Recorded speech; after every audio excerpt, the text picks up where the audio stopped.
तस्मै श्री गुरुवे नमः। गुरुवे गौरचन्द्राय राधिकाय सदालये कृष्णाय कृष्णभक्ताय तद्भक्ताय नमो नमः। वाञ्छकल्पतरुभ्यश्च कृपा सिन्धुभ्यैव च पतितानां पावनेभ्यो वैष्णवेभ्यो नमो नमः।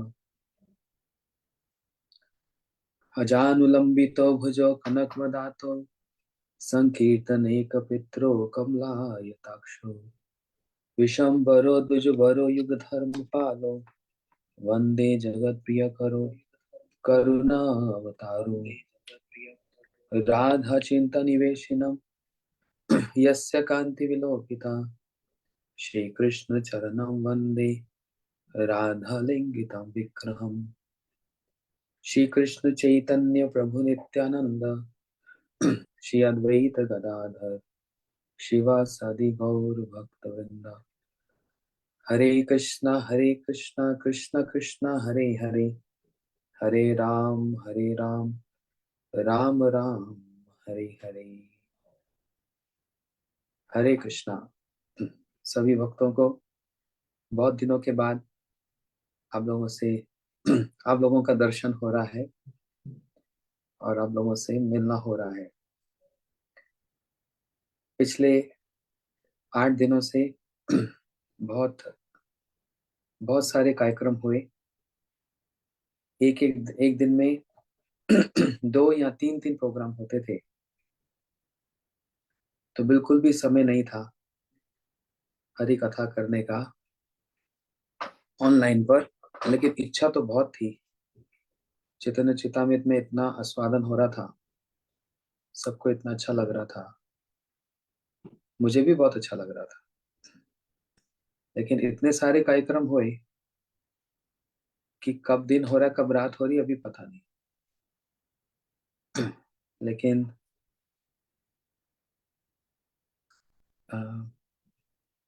अब थोड़ा स्थिति ठीक है। आज और कल मेरे यहाँ पर आज मंगलवार है और हमारे यहाँ पर आज वरा द्वादशी है। भारत में तो आज एकादशी और कल आप लोगों की वरा द्वादशी होगी शायद, लेकिन हमारे यहाँ पर आज वरा द्वादशी, तो इसलिए आज वरा भगवान की कथा सुनते हैं। बोलो श्री वरा भगवान की जय। श्रीमद् भागवत जी कहती हैं, एते चांच कला पुंसम कृष्णस्तु भगवान स्वयं। भागवत जी का ये जो श्लोक है इसको कहते हैं पारिभाषिक श्लोक। पारिभाषिक श्लोक वह श्लोक होता है जिसको कहते हैं मुकुट के समान, सबसे श्रेष्ठ जो श्लोक है, जिसमें इस बात को कहा गया कि श्री कृष्ण ही भगवान है, पूर्ण भगवान। लेकिन और सब अवतार क्या हैं? बोलते वो कृष्ण के अंश हैं, कृष्ण के अवतार हैं। जैसे लीला अवतार है, गुण अवतार है, शक्ताविश अवतार है और मनवंतर अवतार है, युग अवतार है, पुरुष अवतार है। इस बात को ब्रह्मा जी ने भी कहा। ब्रह्मा जी कह रहे हैं कि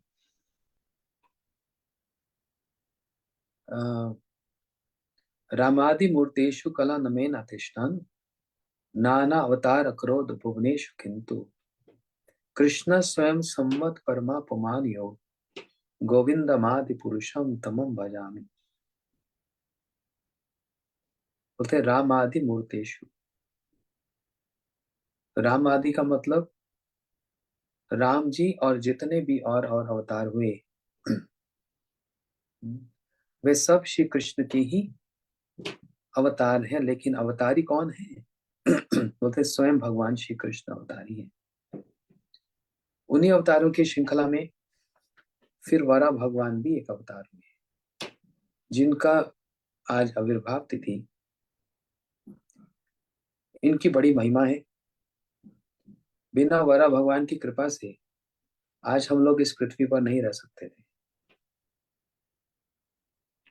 इसलिए गीत गोविंद में श्री जयदेव गोस्वामी जी कह रहे हैं, केशवधृता वराह रूपा जय जगदीश हरे।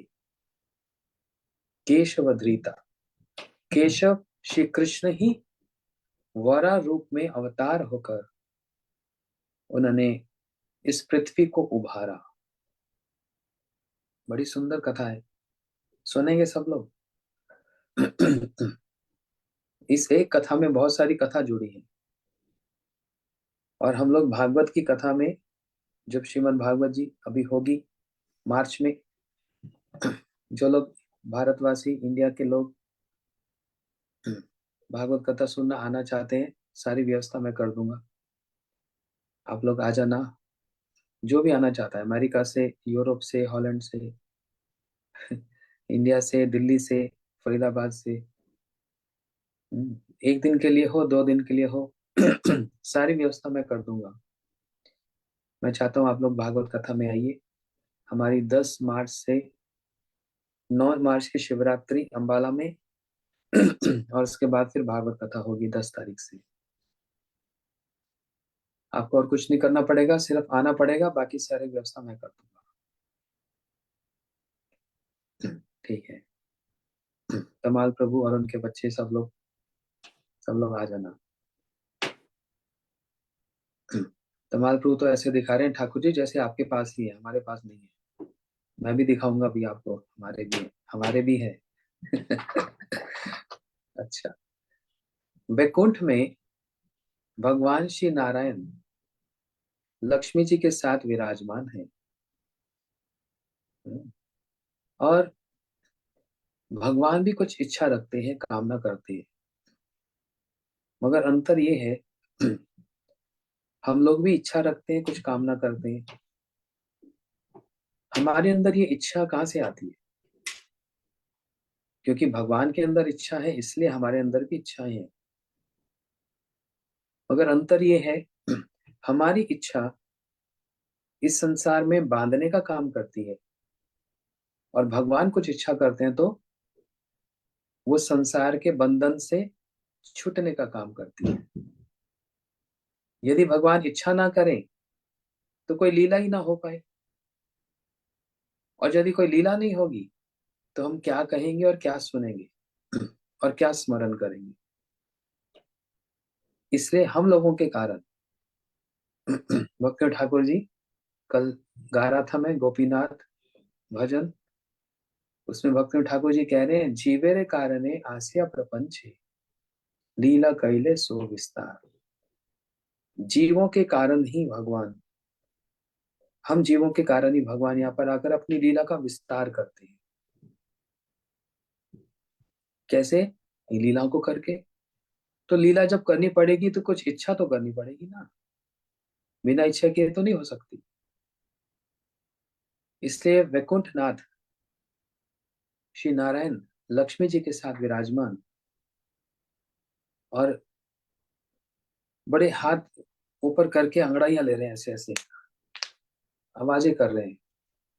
मेरी भी आ गई।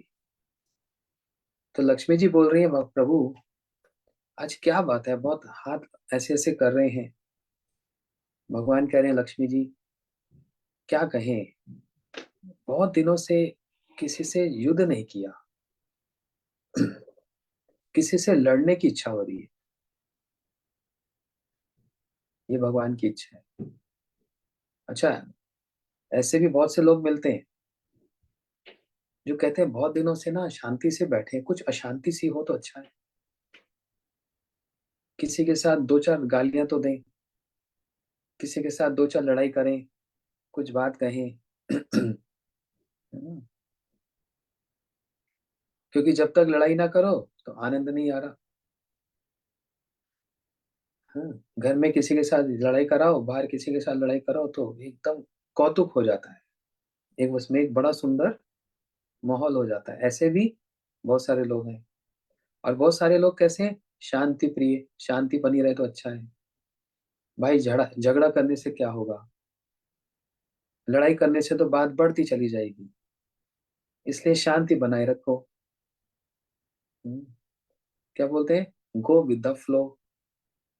जो फ्लो चल रहा है फ्लो के साथ चलते रहो, उसमें कुछ छेड़खानी मत करो, नहीं तो बड़ी परेशानी होगी। तो भगवान कुछ ना कुछ तो करेंगे ही, नहीं तो लीला कैसे होगी। तो लक्ष्मी जी कह रही है, आज आप इतनी अंगड़ाइयां क्यों ले रहे हैं, क्या बात है। भगवान ने कहा, लक्ष्मी जी बहुत दिन हो गए किसी से युद्ध नहीं किया, कोई बराबर वाला मिल ही नहीं रहा। अब युद्ध भी तो बराबर वाले से ही होगा, किसी ऐसे वैसे से तो होगा नहीं। भगवान ने युद्ध करने की इच्छा की। क्यों? भगवान के 6 ऐश्वर्य हैं, षड ऐश्वर्य पूर्ण भगवान कहते हैं। 6 ऐश्वर्य क्या है? ऐश्वर्यस्य समग्रस्य वीरस्य यशस्य श्रिय ज्ञान और वैराग्य। बहुत सुंदर बात है। ऐश्वर्यस्य समग्रस्य, पूर्ण ऐश्वर्य है, पूर्ण बल है, यश है, श्री मतलब सौंदर्य है, ज्ञान है और वैराग्य भी है। लेकिन कल मैं इस बात को बतला रहा था। इन 6 ऐश्वर्यों में सबसे बड़ा क्या है? सबसे बड़ा कौन सा है? तो भक्ति ठाकुर जी बता रहे हैं, सबसे बड़ा है श्री मतलब सौंदर्य। बाकी सब जो है वो उसके अंग हैं। श्री अंगी है। श्री जैसे एक वृक्ष है और बाकी जितने हैं वो सब उसके शाखाएं हैं। क्यों ऐसा? इस बात को समझना। क्यों ऐसा? क्योंकि ऐश्वर्य, ध्यान से सुनना, ऐश्वर्य, यश, बल, ज्ञान और वैराग्य, ये है गुण, क्वालिटीज, एट्रीब्यूट्स। लेकिन जब श्री कहा जाता है, श्री मतलब सुंदरता, उसमें क्या होता है, एक फॉर्म है, एक रूप है, इसलिए उसकी श्री है, उसकी सुंदरता है। तो श्री कहने से भगवान का रूप है, इस बात की प्रतिष्ठा होती है, इस बात को स्थापित किया जाता है। रूप होगा तभी तो सुंदरता होगी। लेकिन और जितने गुण हैं, ऐश्वर्य है, बहुत धन है, ये तो किसी में भी हो सकता है, उसका उसका कोई अंतर नहीं पड़ता। लेकिन श्री सबसे बड़ा गुण है, बाकी जो है वो उसके अंगी है। इसलिए भगवान के अंदर इतना बल है, तो भगवान भी चाहते हैं वो उस बल को थोड़ा सा व्यवहार किया जाए, यूज किया जाए। जैसे बड़े बड़े पहलवान होते हैं ना, जब तक तो किसी से कुश्ती ना करें, लड़ाई ना करें, उनको सुख नहीं मिलता। बोलते हैं हाथ पैर जंग लग गया, रष्ट हो गया, कुछ लड़ने को मिल नहीं रहा है। भगवान की इच्छा, बोलते हैं एक लीला करे प्रभु करे 5-7। भगवान अपनी एक लीला के द्वारा 5-7 लीला को संपन्न कर लेते हैं, एक लीला के साथ ही। यहाँ पर यह इच्छा है मैं युद्ध करूं, श्री नारायण की इच्छा है। दूसरी ओर ब्रह्मा जी ने भी भगवान से प्रार्थना की, बोलते हे प्रभु, मेरे जो पुत्र हैं, प्रथम मानस पुत्र जो भगवान के मन से प्रकट हुए, वे हैं 4 कुमार, सनक सनंदन सनातन सनत कुमार। ये 4 कुमार पुत्र हुए ब्रह्मा जी के। लेकिन ये सब समय निर्विशेष भाव में ही सब समय रहते हैं। निर्विशेष भाव मतलब भगवान का रूप ही नहीं है, भगवान के गुण ही नहीं है। उस इम्पर्सनल ब्रह्म, निर्विशेष ब्रह्म में ही सब समय लीन रहने वाले, जो कि बहुत अच्छी स्थिति नहीं है, बहुत अच्छी स्थिति नहीं है। जैसे सुखदेव गोस्वामी भी भागवत जी कहने से पहले सुखदेव गोस्वामी भी कह रहे हैं, परिनिष्ठोपि निर्गुण्य, मैं उस निर्गुण ब्रह्म में पूर्ण रूप से परिनिष्ठ था, डूबा हुआ था, भगवान के साकार रूप को अभी नहीं मान रहे। तो ये एक हर युग में ऐसी एक स्थिति हुई है जहां पर बड़े बड़े सब निर्विशेष ब्रह्म को ही सब कुछ मानते हैं, है ना। तो ब्रह्मा जी को बड़ी चिंता हुई, मेरे हे पुत्र हैं, अरे मैं जानता हूं भगवान इतने सुंदर हैं, मैंने तो भगवान को देखा। ब्रह्मा जी ने देखा ना, कहाँ देखा? ब्रज में देखा। उनके सखाओं को चोरी किया, उनके बछड़ों को चोरी किया। और फिर ब्रह्मा जी भगवान की स्तुति कर रहे हैं, नो मेड्यते और पशु तड़िदंबर आया, गुंजावता परिपिच्छ सन्मुखाया, वने सज्र कवल वेत्र विशान वेणु, लक्ष्म से मृदु पदे पशु पंकज आया। है ना। ब्रह्मा जी प्रार्थना कर रहे हैं, आप इतने सुंदर हो। तो ब्रह्मा जी कह रहे हैं कि मैंने देखा प्रभु इतने सुंदर हैं, लेकिन मेरे जो पुत्र हैं ये क्यों इस निर्विशेष बिना रूप वाले भगवान की में पूर्ण रूप से लिप्त है, क्यों ऐसा? इसलिए मेरे को बड़ी चिंता है। तो भगवान से प्रार्थना कर रहे हैं, प्रभु क्या आप मेरे पुत्रों को भक्ति प्रदान कर दो, आपका वो रूप देख लें। तो एक तरफ ब्रह्मा जी की ये प्रार्थना, ब्रह्मा जी कौन है? भगवान के दास। दूसरी तरफ भगवान की भी इच्छा, मैं कुछ युद्ध करूं, युद्ध का आस्वादन करूं। भाई हर रस का स्वादन है, युद्ध का भी एक आस्वादन है। हाँ। इन सारी बातों को समझते हुए योग माया जी ने बड़ी सुंदर व्यवस्था कर दी। योग माया जी ने बड़ी सुंदर व्यवस्था कर दी। योग माया जी ने क्या किया? भगवान के चरणों में पड़ी हुई जो तुलसी है, उस तुलसी की सुगंधी मिक्स होकर किससे? भगवान के चरणों से बड़ी सुंदर सौरभ निकलता है, बड़ा सुंदर, श्री चरणों से, पूरे अंगों से, परंतु विशेष करके चरण। उन चरणों की सुगंधी और वो तुलसी जो उनको अर्पण हुई है, वे दोनों की सुगंधी उड़ती उड़ती उड़ती आकर चार कुमारों के नासिका में पहुंच गई। बोलते ओहो, इतनी सुंदर ये सुगंध कहाँ से आ रही है ना। इसका महत्व कौन समझ सकता है? उस स्तर पर जो है, चार कुमार जो निर्विशेष ब्रह्म में है, वो इसका महत्व समझ सकते हैं। ठाकुर जी के चरणों में तुलसी अर्पण है, उसमें से सुगंधी आती है। क्या हमको कुछ उससे फर्क पड़ता है?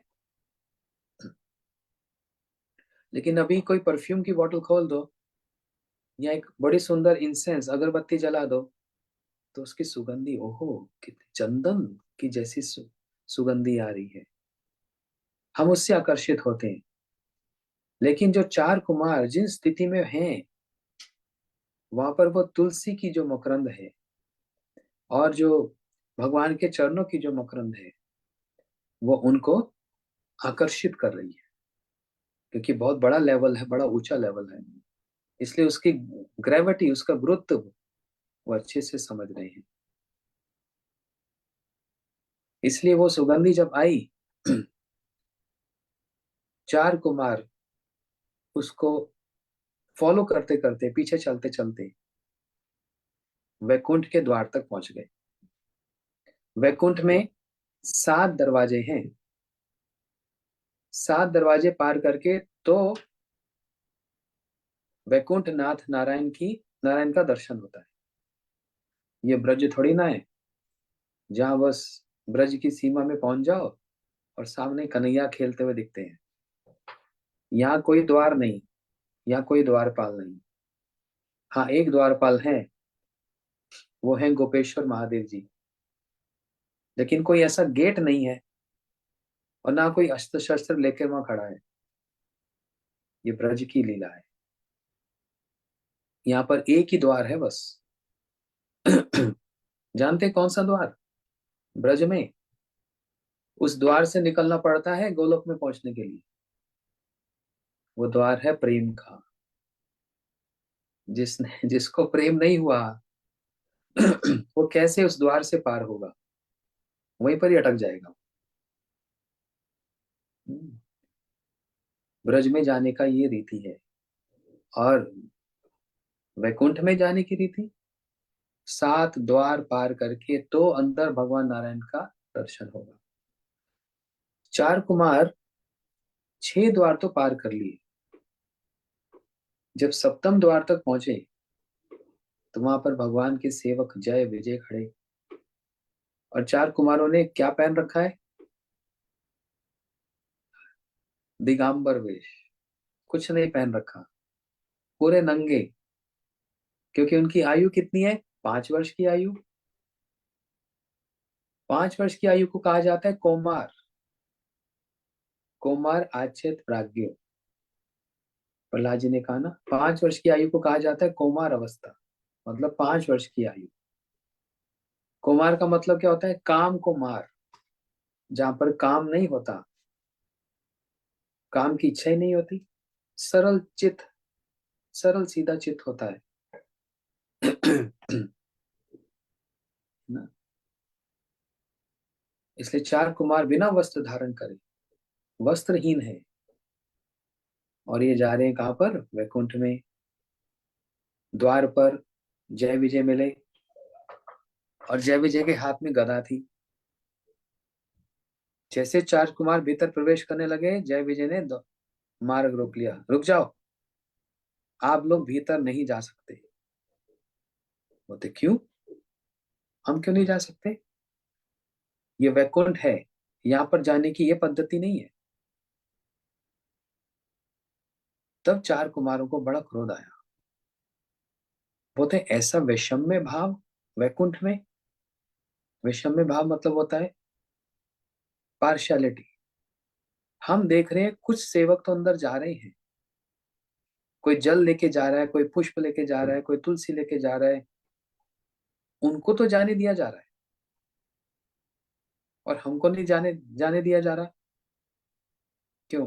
होता है ना ऐसा, कभी ऑफिस में जाते हैं, ट्रेन में जाते हैं, फ्लाइट में जाते हैं, बोलते हैं भैया ये स्टाफ के लोग हैं। ये जा सकते हैं, ये स्टाफ के लोग हैं। लेकिन कोई ऐसे कोई चला जाता है अंदर? नहीं, स्टाफ जा सकता है।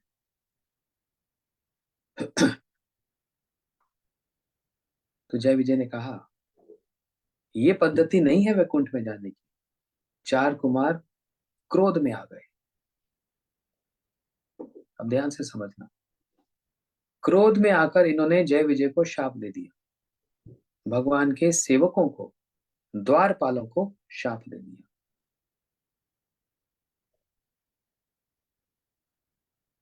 जो लोग मुक्ति मार्ग को पालन करते हैं, भक्ति नहीं, मुक्ति मार्ग को जो पालन करते हैं, उस मुक्ति मार्ग में क्रोध उनके साधन को नीचे ले आता है। क्रोध उनके साधन को नीचे ले आता है। क्रोध उनके साधन का विरोधी है। क्रोध की अवस्था में वे अपने मुक्ति प्राप्ति के साधन को नहीं कर पाएंगे। लेकिन भक्ति मार्ग उस मुक्ति मार्ग से इतना श्रेष्ठ है कि यहाँ पर काम क्रोध लोभ मोह होने पर भी कोई व्यक्ति भक्ति कर सकता है। ये कोई वरा भगवान की सीधी सीधी कोई कथा नहीं है, इसमें बहुत सारे सिद्धांत हैं। जो मुक्ति को अवलंबन करते हैं, मुक्ति को पालन करना चाहते हैं, उनमें जो क्रोध आ नहीं सकता, आना भी नहीं चाहिए। लेकिन यदि वो क्रोध दिखलाते हैं तो बस वहीं से उनका पतन हो जाता है।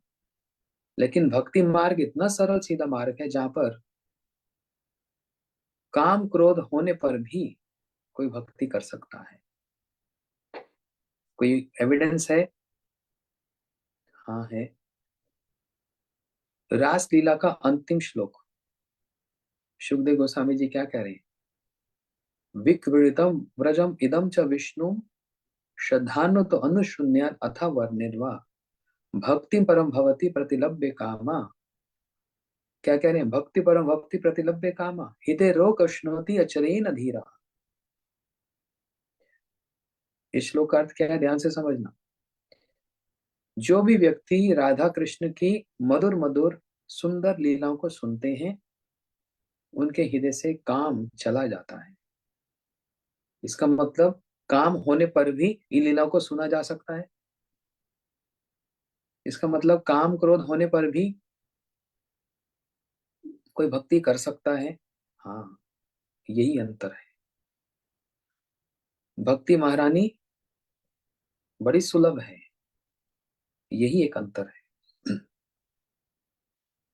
तो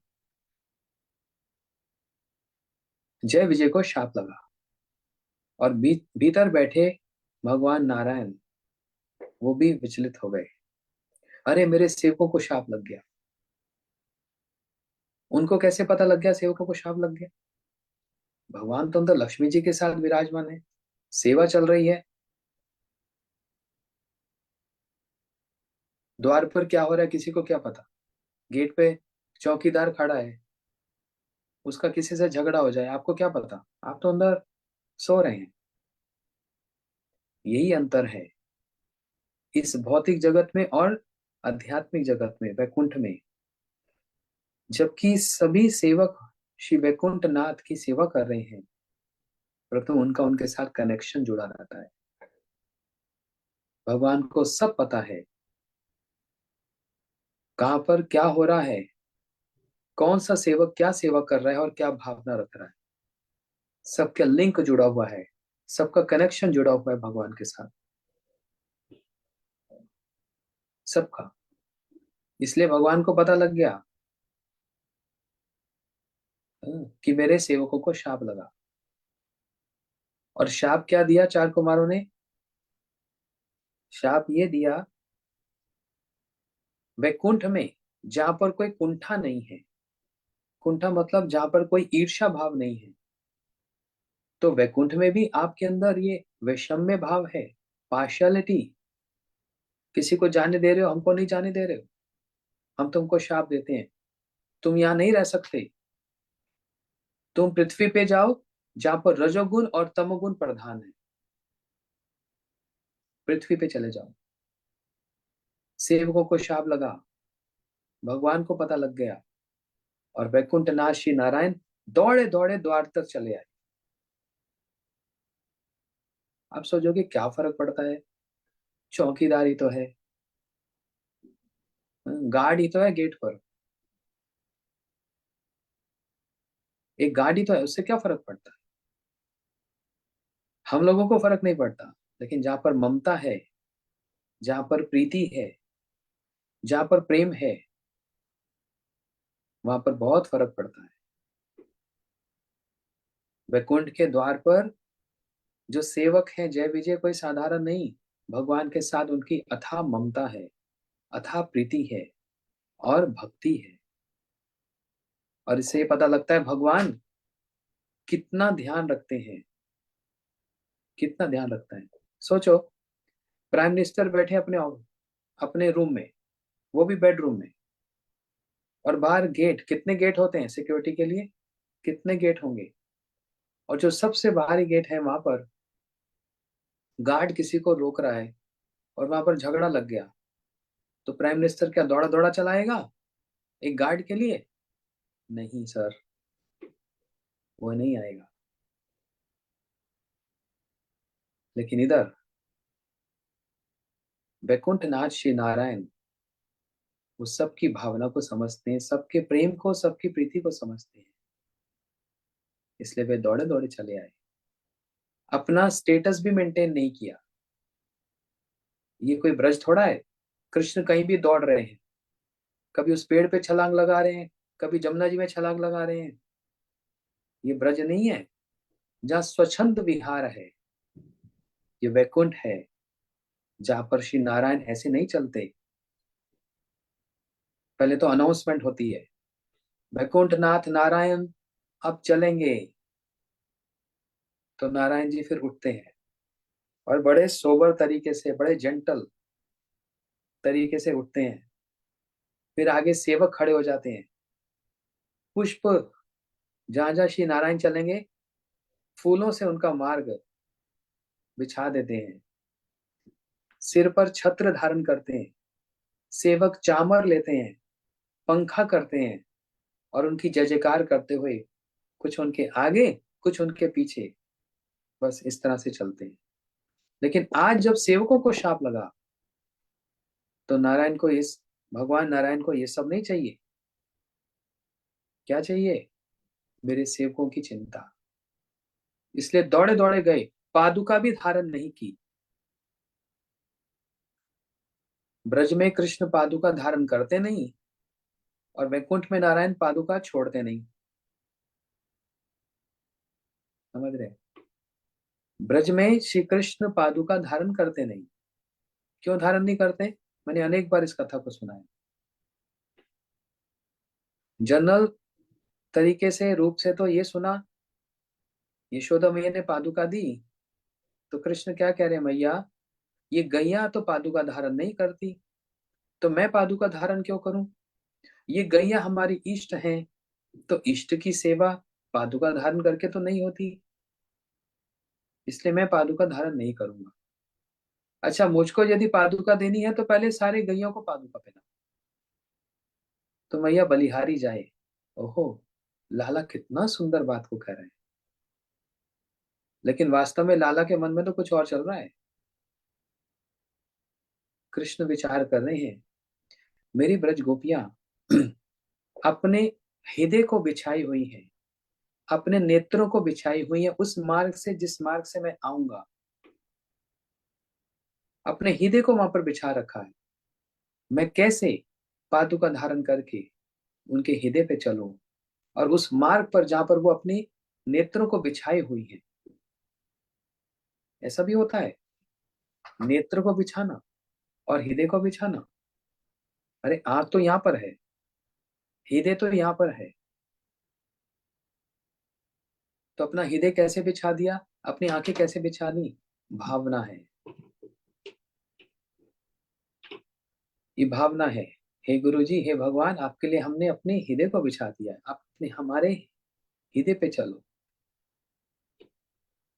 मन मन मंदिरे रहो दिव्य, भजन है ना, अभी नहीं गाएंगे, है ना। आप मेरे हृदय में रहो। अरे हृदय में कोई कोई रूम है क्या? कोई वहां पर बेड बिछा है कि भगवान वहां पर आकर सो जाएंगे? तुम्हारा हृदय सदा गोविंद विश्राम। भक्तों का हृदय में भगवान गोविंद विश्राम करते हैं। कहाँ कहाँ? कोई वहां बेडरूम है, कोई पलंग है, कोई बेड है, एसी है, हीटर है?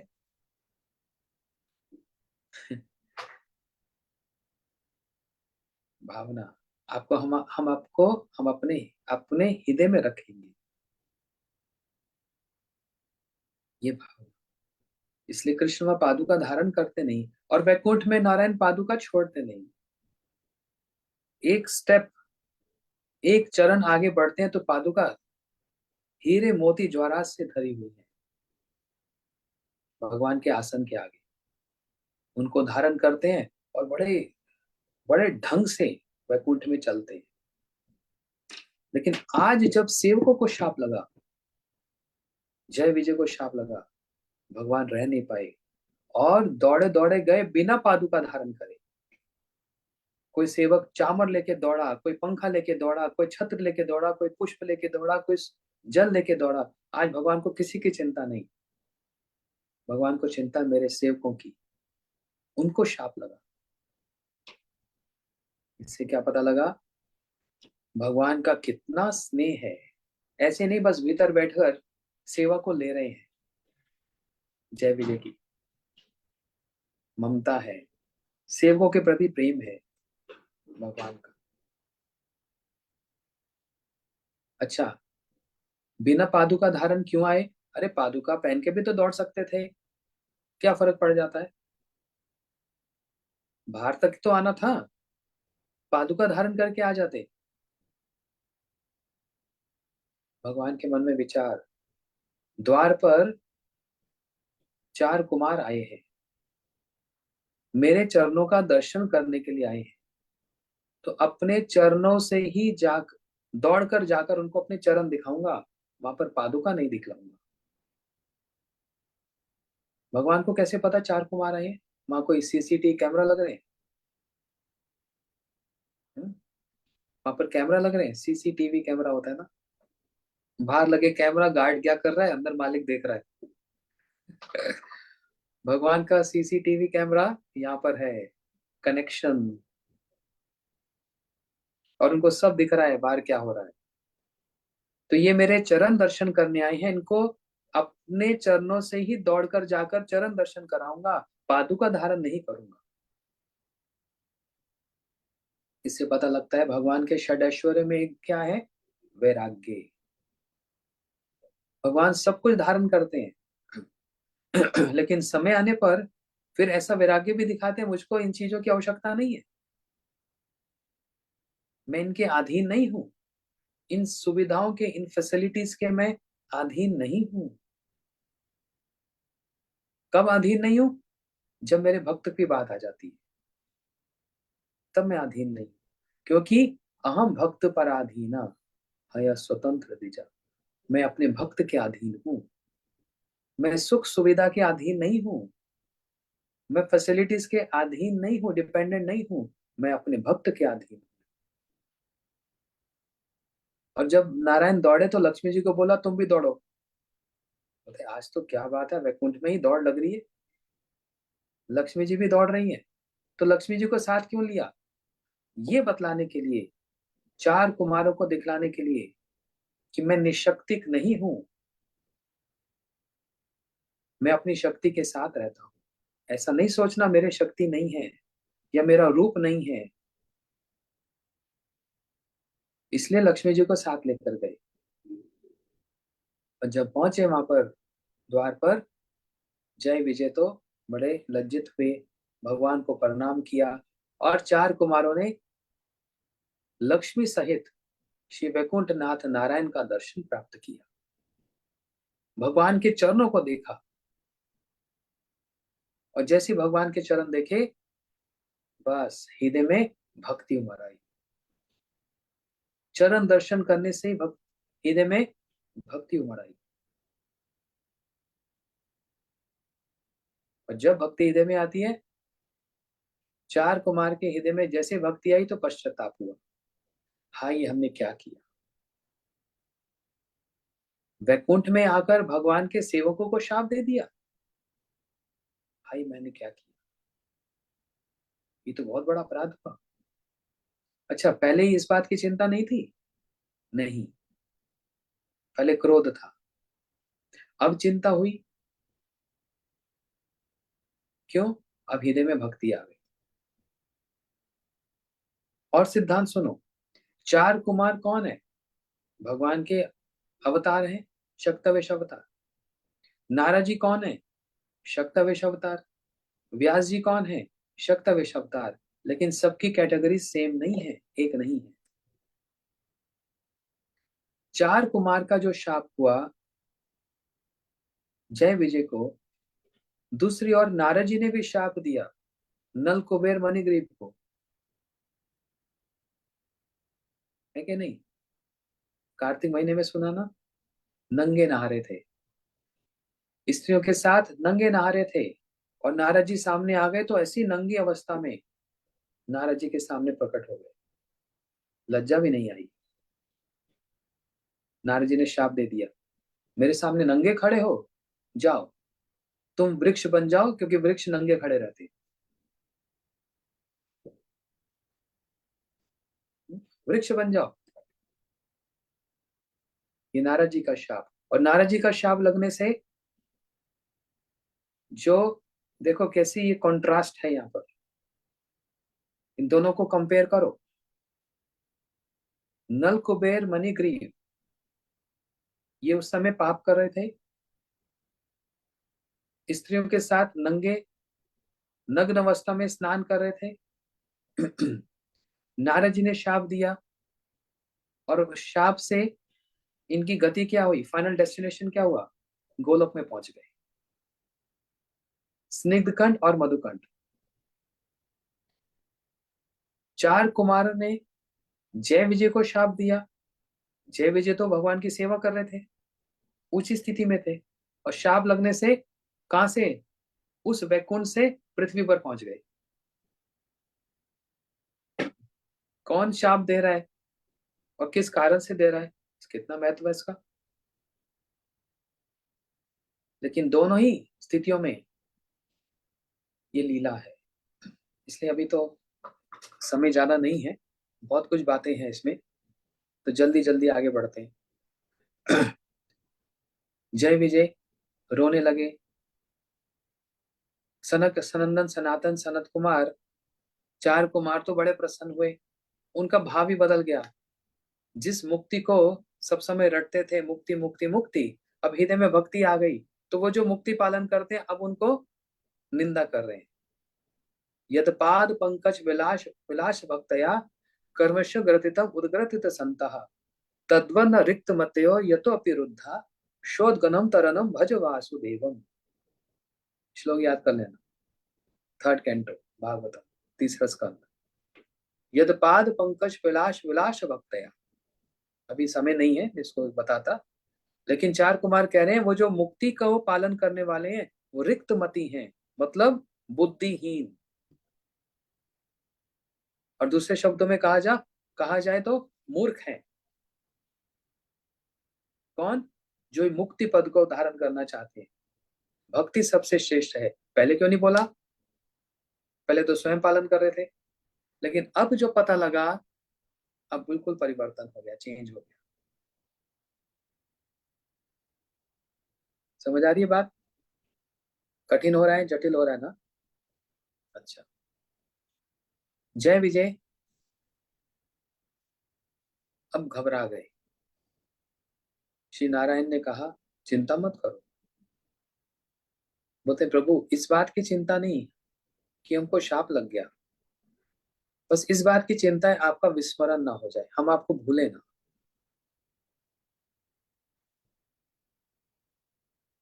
देखो कैसी भी कोई स्थिति परिस्थिति क्यों ना हो, कोई हमसे बात करे या ना करे, लेकिन मन में क्या होता है, बस हमको भूले ना,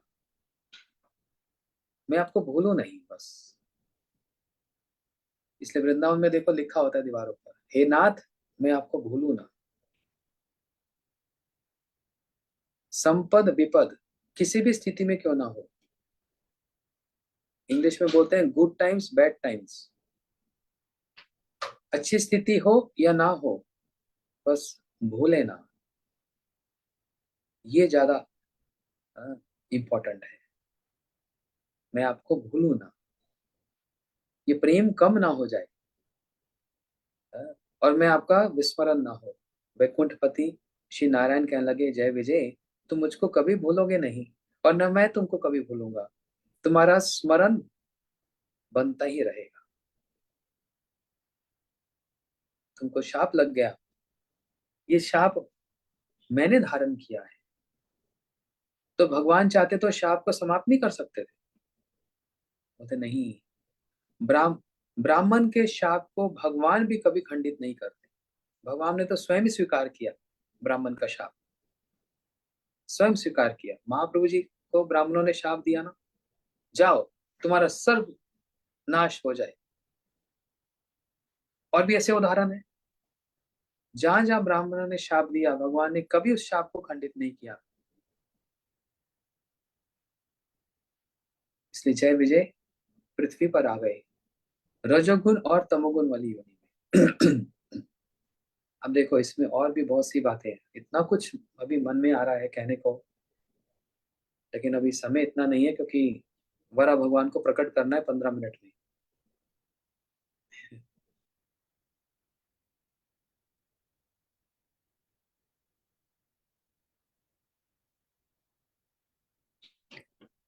चार कुमार चले गए, लेकिन चार कुमार भगवान को स्तुति करते हुए गए, प्रार्थना करते हुए गए, और उन प्रार्थनाओं में, श्लोकों में देख लेना, एक श्लोक में 4 कुमार कह रहे हैं हम आपकी सेवा करना चाहते हैं, कैसे? चेतो अलीवत।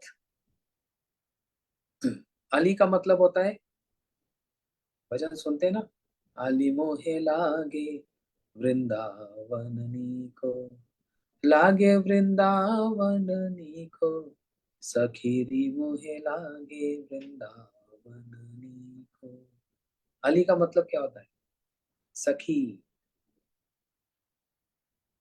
चेतो अलीवत, हम आपकी सेवा कैसे करना चाहते हैं? सखी भाव से। इसलिए 4 कुमार एक संप्रदाय के क्या है?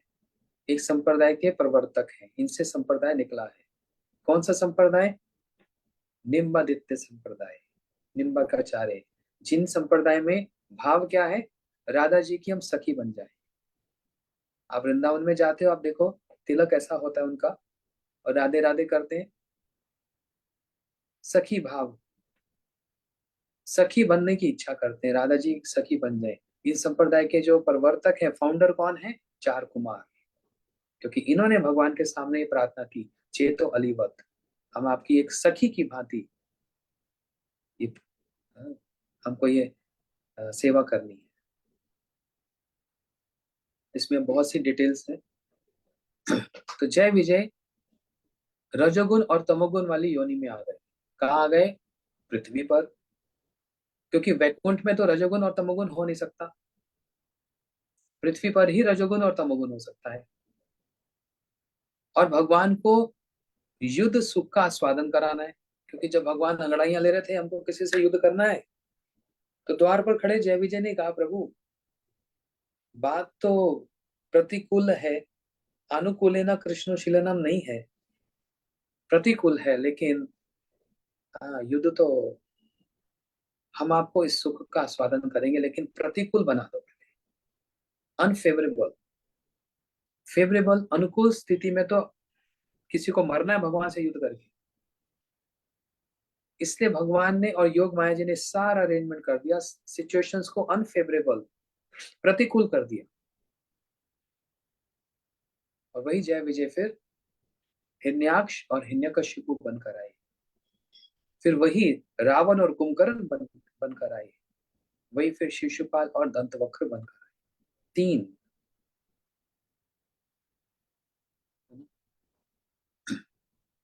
जब ये सब हो रहा है, इसके साथ एक और चीज जुड़ गई। कश्यप जी की 2 पत्नियां हैं, दीति और अदिति। कश्यप जी की और दिति से सारे असुरों का जन्म होता है, कश्यप और अदिति से सारे देवताओं का जन्म होता है। पिता एक है, माता 2 है। तो संध्या का समय था, जब सनसेट होता है, सूर्यास्त होता है, संध्या का समय, ये ब्रह्म मुहूर्त का समय होता है। ऐसे समय पर खाना, सोना, इंद्रिय तृप्ति करना, ये निषेध है, वर्जित है, प्रोहिबिटेड है, इस समय नहीं करना चाहिए। और ऐसे समय में कश्यप जी की पत्नी दिति, इसको काम का भूत लग गया और अपने पति कश्यप जी को प्रार्थना करने लगी, मैं इस समय बड़ी कामुक हो रही हूँ, अब मुझको संतान प्रदान करो। कश्यप जी ने कहा, दीदी ये समय उचित नहीं है, तुम ऐसा मत करो, ये समय शिव का समय है। क्योंकि शिव पार्वती ब्रह्म मुहूर्त के समय में सब जगह विचरण करते हैं, जो भजन कर रहा होता है उनको आशीर्वाद देते हैं, और जो इंद्र तृप्ति कर रहा होता है, तो शिव के जो अनुचर हैं, शिव के जो परिकर हैं, वो उसके अंदर प्रवेश कर जाते हैं। शिव के परिकर कौन है? भूत, प्रेत, चुड़ैल, ये सब, मतलब तमोगुण, ये प्रवेश कर जाता है। कश्यप जी के बहुत समझाने पर भी, कश्यप जी तो संयमी है, लेकिन दिति को संयम नहीं हो पा रहा। ऐसी एक स्थिति हो रही है, तो कश्यप जी विवश हो गए, विवश हो गए दिति की सेवा करने के लिए। और उसके उपरांत दिति अब पश्चाताप करने लगी। कश्यप जी ने शाप दिया, दिति तुमने मुझको विवश कर दिया, संतान उत्पत्ति के लिए तुमने मुझको विवश कर दिया। मैं तुमको शाप देता हूं, तुम्हारी संतान सबसे बड़े असुर बनेंगे, पूरे जगत में त्राही त्राही मचा देंगे, ऐसी संतान तुमको प्राप्त होगी। लेकिन दीदी तब रोई, मुझको क्षमा कर दो, मुझसे भूल हुई, मैं संयम नहीं कर पा रही थी। तब कश्यप जी ने कहा, अब क्योंकि तुमने पश्चाताप किया है तो तुम्हारा जो पौत्र होगा, पोता होगा, वो भगवान का बहुत बड़ा भक्त बनेगा। ये दोनों बात कश्यप जी ने कह दी।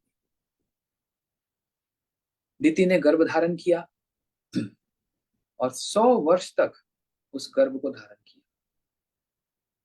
अरे सुखदेव गोस्वामी जी 16 वर्ष तक रहे गर्भ में, लेकिन दिति ने 100 वर्ष तक उस गर्भ को धारण किया, जहां पर जुड़वा संतान ट्विंस आए हुए हैं। पहले कौन आया? हिरण्यकशिपु, फिर आया हिरण्याक्ष दिति जी के गर्भ में, दिति के गर्भ में। लेकिन हिरण्याक्ष का जन्म पहले हुआ, हिरण्यकशिपु का बाद में हुआ। चारों ओर अंधकार ही अंधकार हो गया, त्राही त्राही मच गई। तब इन दोनों का जन्म हुआ, और हिरण्याक्ष का जैसे जन्म हुआ, ये तो चारों ओर अत्याचार करने लग गया, असुरिक स्वभाव ना। इसलिए कहते हैं गर्भ धारण करने का भी एक उचित समय होता है। अनुचित समय पे गर्भ धारण करने से जो संतान होती है वो ऐसी असुरिक संतान ही होगी। हाँ, पहले इस चीज का बहुत पहले इस चीज का बहुत ध्यान रखा जाता था। कौन सा नक्षत्र है ना, कौन सा नक्षत्र है, जिस नक्षत्र में संतान का जन्म होगा, गर्भ धारण होगा तो पहले से तय कर लिया जाता था। इतने महीने गर्भ रहेगा, जब जन्म होगा तो कौन सा नक्षत्र होगा, पहले से पूरा एकदम एक्यूरेट कैलकुलेशन होता है। क्योंकि जो जिस नक्षत्र में जन्म लेता है उसका स्वभाव ऐसा ही हो जाता है। कोई मूल नक्षत्र में जन्म लेता है, उसका पेट सब समय खराब रहेगा।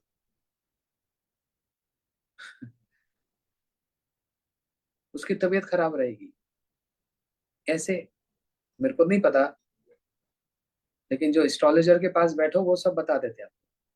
इतना एक्यूरेट साइंस है, कौन से नक्षत्र में आपका जन्म हो रहा है, आपको जो शारीरिक परेशानी, मानसिक परेशानी और भी झगड़ा हो रहा है, ये सब उस पे डिपेंडेंट होता है। इसलिए गर्भ धारण संस्कार, जब हम लोग यज्ञ करते हैं, वो जो पुस्तक है गोपाल भट्ट गोस्वामी जी की, उसमें लिखा है गर्भ धारण संस्कार, उचित नक्षत्र पर गर्भ धारण किया जाता है, तब तो देवता जैसा पुत्र होता है, नहीं तो फिर असुर राक्षस जैसा पुत्र होता है। अब क्योंकि दिति ने कश्यप जी को अपराध किया, मतलब शिव जी के चरणों में अपराध किया, इसलिए क्या हुआ, ऐसे असुर हुए। हिरण्याक्ष सबसे पहले स्वर्ग में पहुंच गया, और सारे स्वर्ग के देवता इधर उधर सब दौड़ गए। हिरण्याक्ष ने सोचा, अरे उस राज्य का मतलब ही क्या, जहां पर प्रजा ही ना हो, मैं किस पे शासन करूंगा। तो जोर से दहाड़ लगाई, ए कहाँ हो सब देवता, सब निकल आओ, निको मारूंगा सबको। अब इंद्र, सूर्य, चंद्र सब कांप रहे हिरण्याक्ष से, कौन इससे युद्ध करे। हिरण्याक्ष ने कहा, सब बैठ जाओ, कीर्तन करो, मेरे नाम की महिमा गान करो। सारी देवता घबरा गए, पृथ्वी कांप रही है, सारे दिशा कांप रहे हैं, दिक्पाल लोकपाल सब रो रहे हैं, समुद्र थर थर कांप रहा है हिरण्याक्ष के एक इशारे से। हिरण्याक्ष अगर एक भौं ऊपर करता है तो सब सोचते हैं आज मेरे पे क्या आफत आने वाली है। तब हिरण्याक्ष को अब युद्ध करना है, बड़ी लंबी कथा है, मैं भी डिटेल में नहीं जा रहा, शॉर्ट में ही। हिरण्याक्ष जल में आ गया और वरुण देवता से कहने लगा, वरुण आओ हमसे युद्ध करो। वरुण देवता ने कहा, अब तो हम बूढ़े हो गए, अब हम युद्ध नहीं कर सकते। अब हम बूढ़े हो गए, पहले बोलते तो बात अलग थी। हाँ युद्ध कर तो नहीं सकता लेकिन बता सकता हूँ। अपने अब ढूंढ लो अपने बराबर का कोई। देखो सामने नारद जी मिलेंगे, इनसे पूछो ये बताएंगे। सामने नारद जी को देखा, नारद जी के हाथ में क्या, बीना है, और हिरण्याक्ष के हाथ में क्या है, गदा है। तो हिरण्याक्ष ने कहा ये तो बराबर का है, तुम्हारे हाथ में भी कुछ है मेरे हाथ में भी कुछ है, चलो युद्ध करते हैं। नारद जी ने कहा बेटा हम युद्ध करते नहीं, करवाते बहुत है। ये हम ना बहुत एक्सपर्ट है युद्ध करवाने में। नारद जी का पूरा डिपार्टमेंट है, किसी से झगड़ा करवाना हो मतलब भगवान की लीला को संपन्न करना, झगड़ा वाली बात नहीं। तो नारद जी उसमें बड़े एक्सपर्ट हैं। तो नारद जी ने कहा हम तुमसे क्या युद्ध करेंगे, तुमको मारने वाले तो भगवान श्री हरि होंगे, कहाँ है तेरा हरि। बस उसी समय जब ये बात चल रही थी, उसी समय एक और लीला हो रही है। यहाँ पर तो एक के साथ एक बहुत सारी चीजें जुड़ रही हैं, ये कोई सीधी लीला नहीं है। और क्या हुआ, ब्रह्मा जी सृष्टि कर रहे हैं। ब्रह्मा जी ने अपने मन से सृष्टि की, चार कुमार हुए, सृष्टि हुई नहीं। अब ब्रह्मा जी बड़ी चिंता में है, सृष्टि कैसे करें। तो ब्रह्मा जी के शरीर से एक पुरुष और एक स्त्री निकली, एक मेल एक फीमेल। जो पुरुष हुए वो हुए स्वयंभू मनु, जो स्त्री हुई वो हुई शत्रुपा। तो ब्रह्मा जी ने कहा अब तुम दोनों मिलकर सृष्टि करो, क्योंकि मैं मन से सृष्टि कर रहा था वो सफल नहीं हो पा रही, अब तुम दोनों सृष्टि करो। वहां से फिर मैथुन सृष्टि आरंभ हुई। स्वयंभू मनु और शत्रुपा जी के यहाँ पर दो पुत्र और तीन कन्या हुई, और ऐसे बढ़ते बढ़ते बढ़ते बढ़ते पूरा संसार हो गया। मैथुन सृष्टि आरंभ हुई वहां से। स्वयंभू मनु कहने लगे पिताजी ब्रह्मा जी को, शिष्य तो हम करेंगे, जीव रहेंगे कहाँ। बोलते क्या मतलब।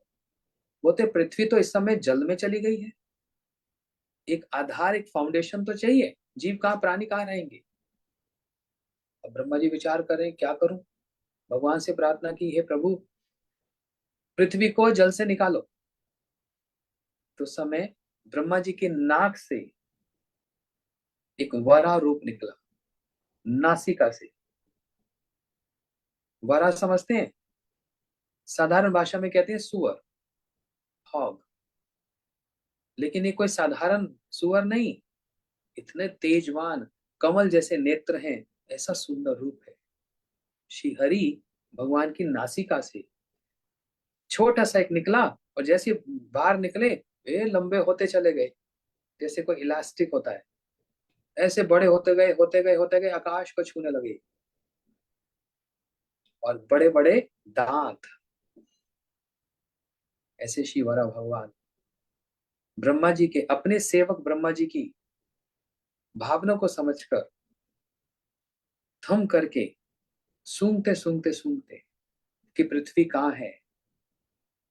क्योंकि जो सूकर हैं उनका नाक बहुत तेज होता है, वो सूंघ लेते हैं, बहुत दूर से भी पता लग जाता है कहां पर क्या है। तो वरा भगवान पृथ्वी को सूंघते सूंघते सूंघते सूंघते जल के भीतर गए और अपने दांतों पर पृथ्वी को धारण किया, और पृथ्वी को धारण करके जैसे जल से ऊपर आए पृथ्वी को उनके स्थान पर आधारित किया, और हिरण्याक्ष ने चुनौती दे दी। दो वरा भगवान की बात आती है, श्वेत वरा और आदि वरा। श्वेत वरा और आदि वरा, वरा भगवान ने पृथ्वी को अपने आधार पर रखा, लेकिन फिर वरा भगवान ने हिरण्याक्ष के साथ युद्ध किया। हिरण्याक्ष ने कहा आओ हमसे युद्ध करो। भगवान ने कहा तू भी मेरे जैसा ही है। क्योंकि न वैकुंठ में मैं भी ये सोच रहा था कोई मिल जाए जिससे युद्ध करूं, है ना। तो तुम भी युद्ध चाहता है, मैं भी युद्ध चाहता हूँ। अच्छी कंपेटेबिलिटी है। कंपेटेबल होना जरूरी है ना। अरे आपका स्वभाव अलग है, मेरा स्वभाव अलग है, तो क्या बोलते हैं, वी आर नॉट कंपेटेबल। हम लोग बराबर के नहीं है, हमारा नेचर अलग अलग है। होता है ना ऐसा। भगवान कहने लगे हमारी तो बड़ी अच्छी कंपेटेबिलिटी, तेरा भी स्वभाव युद्ध करने का, मेरा भी, मैं भी ये चाहता, तू भी चाहता, तो हो जाए दो दो हाथ। बस वरा भगवान ने गदा पकड़ी, हिरण्याक्ष ने गदा पकड़ी, और ऐसा भयंकर युद्ध हुआ। हिरण्याक्ष ने एक वार किया, वरा भगवान के हाथ से गदा गिर गई। हिरण्याक्ष ने कहा, अरे उठा लो गदा, मैं ऐसे किसी पे प्रहार नहीं करता। वरा भगवान ने गदा उठाई, और युद्ध चल रहा है। करते करते करते करते संध्या हो गई। और जैसे संध्या हो गई, ब्रह्मा जी ने कहा, हे भगवान, ज्यादा खिलवाड़ मत करो। संध्या के समय में असुरों का बल बढ़ जाता है, इनका बल बढ़ जाएगा, आप इसको समाप्त कर दो। जैसी बात सुनी, वरा भगवान ने एक मारा तमाचा, एक थप्पड़ मारा उसको, हिरण्याक्ष को। और हिरण्याक्ष तो चार खाने चित, मर गया, वध कर दिया गया। स्वर्ग के देवता फूलों की वर्षा करते हुए वरा भगवान की जय जयकार करने लगे। बोलो श्री वरा भगवान की जय। अच्छा, भगवान युद्ध करने के लिए तो सब कुछ किया था, और अच्छे से युद्ध चल भी रहा है। लेकिन जैसे ब्रह्मा ने कहा कि आप इससे और खिलवाड़ मत करो, आप इसको मार दो, भगवान अपने युद्ध के सुख को भूल गए अपने सेवक की बात को पूरा करने के लिए। ये है भगवान का भक्त वत्सल। अपना सुख को भूल गए भगवान। अरे द्रौपदी जी ने हाथ खड़े किया था, उस समय भगवान बस अब खाने वाले थे, अपना सुख भूल गए और द्रौपदी जी की रक्षा करने चले गए। भगवान ये नहीं सोचना सारी फैसिलिटी में रहते हैं तो एंजॉय करते हैं, ऐसा नहीं। वो किसी के अधीन नहीं है, वो बस अपने भक्त के अधीन है। अहम भक्त पराधीना। जैसे ब्रह्मा जी ने कहा इसको मार दो, भगवान अपना सुख ही भूल गए। अभी तक तो बड़ा आनंद हो रहा था, बड़े दिनों बाद कोई मिला बराबर का युद्ध करने वाला, लेकिन अपना सुख भूलकर अपने सेवक के बात को पूरा करने के लिए, कि सत्य विधातुम निज भृत्य भाषितम, इनकी बात को पूरा करने के लिए भगवान अपना युद्ध सुख भूल गए और हिरण्याक्ष को वध किया। इसलिए केशवधृता सुकर रूप, जय जगदीश हरि। इन्हीं श्वेत वारा और आदि वारा का दर्शन मथुरा में होता है। बड़ा प्राचीन मंदिर। ये जो मथुरा में श्री वरा भगवान का दर्शन होता है, ये वरा भगवान सतयुग से हैं, लाखों साल पुराने। कभी मथुरा जाओ तो इनका दर्शन करना। होली गेट से अंदर जाकर वरा भगवान का मंदिर पूछना किसी से, सतयुग से मंदिर है। सतयुग में देवता स्वर्ग में वरा भगवान की पूजा करते थे, इन्हीं विग्रह की, जो मथुरा में है, कोई और नहीं। इनकी आराधना करते थे सतयुग में। लेकिन त्रेता में रावण जब स्वर्ग पर अपना आधिपत्य जमाया और स्वर्ग के देवताओं को पछाड़ दिया, तो रावण इन्हीं वरा भगवान को लंका में ले आया। बोलते हैं स्वर्ग गया कुछ तो लेकर आए। आप लोग कहीं घूमने जाते हो ना, बोलते हैं कुछ तो एक मेमोरी लेकर आए। तो रावण स्वर्ग से वरा भगवान ले आया। कितनी अच्छी मेमोरी, लंका में रख दिया। और फिर जब राम जी लंका पर युद्ध किया, रावण को मारा, तो बोलते हैं हम भी एक मेमोरी ले जाएं, कुछ लंका की याददाश्त।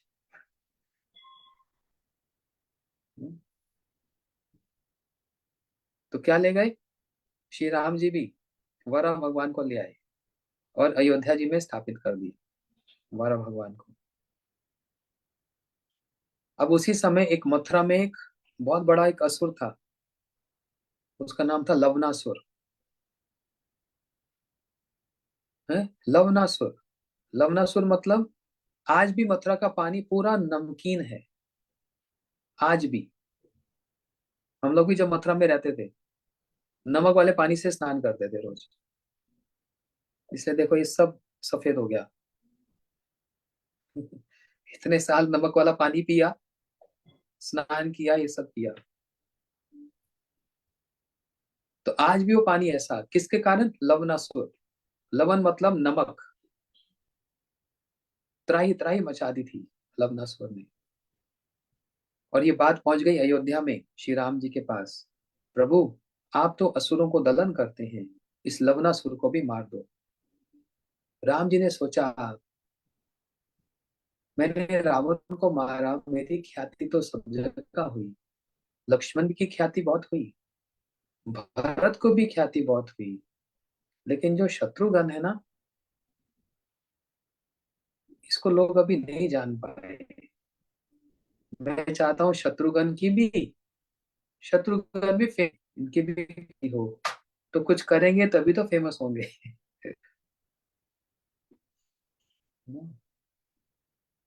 तो समय श्री राम जी ने शत्रुघ्न जी को तिलक किया। जाओ शत्रुघ्न, मथुरा में लवनासुर का वध करो। शत्रुघ्न जी मथुरा में आए, बड़ी लंबी कथा है, और लवनासुर को मार दिया। लेकिन जब शत्रुघ्न मथुरा में आ रहे थे तो राम जी से प्रार्थना की कि मैं वरा भगवान को साथ लेके जाना चाहता हूँ, इनसे बल मिलेगा। तो राम जी ने अनुमति दी और शत्रुघ्न वरा भगवान को मथुरा में लाए, लवनासुर को वध कर दिया, और मथुरा ही उनकी राजधानी कैपिटल बन गई। शत्रुघ्न जी की राजधानी क्या थी? मथुरा, त्रेता युग में। और वहीं पर उन्होंने क्या किया? वरा भगवान को स्थापित किया। आज भी वरा भगवान का दर्शन उस मथुरा में, मथुरा नगरी में होता है। तो कथा को यहीं पर विराम देते हैं, कल कथा सुनेंगे। आज की कथा को यहीं पर विराम। बोलो श्री वरा भगवान की जय। तो देखो, मैं आप लोगों से आगे चल रहा हूँ, आप लोग पीछे चल रहे हो। आपके यहाँ पर वरा द्वादशी कल है, लेकिन हमारे यहाँ पर आज है, इसलिए मैंने आज ही आपको वरा भगवान की कथा सुना दी। अब आप प्रिपेयर हो मेंटली। और कल मेरे यहाँ पर नित्यानंद त्रयोदशी है, नित्य प्रभु का आविर्भाव। तो कल हम नित्य प्रभु की कथा सुनेंगे। ठीक है। गौर प्रेमानंदे। हरि हरि बोल।